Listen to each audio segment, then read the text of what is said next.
দর্শক, এই বিষয়ে বিস্তারিত জানাতে আশুলিয়ার বাইপাল থেকে যুক্ত হচ্ছেন সহকর্মী ওমর ফারুক। ফারুক, মহাসড়কে গণপরিবহন ও পশুবাহী গাড়ির চাপ কেমন দেখছেন?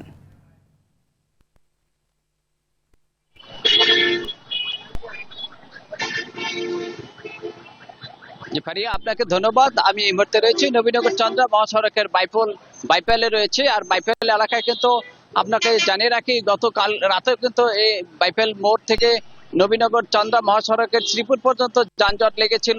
পরবর্তীতে সেনাবাহিনী এসে সেই মহাসড়ক কিন্তু পরিষ্কার করেছেন এবং পুলিশের পাশাপাশি সেনাবাহিনী কিন্তু মহাসড়কে কাজ করছেন, যে কারণে কিন্তু যানজট এবার একটু কম আছে। তবে প্রতিনিয়তই কিন্তু যানজট থেমে থেমে যানজটের সৃষ্টি হচ্ছে এই মহাসড়কে। তো পশুবাহী পরিবহন যে ট্রাকগুলো রয়েছে, সেই ট্রাকগুলো কিন্তু মাঝে মধ্যে মহাসড়কে আটকে যাচ্ছে, যে কারণে মহাসড়কে যানবাহনের চাপ বৃদ্ধি পাওয়ার কারণে কিন্তু এটা হয়েছে। তো মহাসড়কে যে পশুর পরিবহন রয়েছে, সেই পরিবহন কিন্তু সময় মতো তারা তাদের কাঙ্ক্ষিত হাটে কিন্তু পৌঁছতে পারছে না বলে তারা লোকসানের মুখে পড়বে বলে এমনটা আমাদেরকে জানিয়েছেন। তবে মহাসড়কে কিন্তু পুলিশ ও আইন শৃঙ্খলা বাহিনী কিন্তু ব্যাপক তৎপর রয়েছে মহাসড়কে যাতে যানজটের সৃষ্টি না হয়। আপনাকে ধন্যবাদ।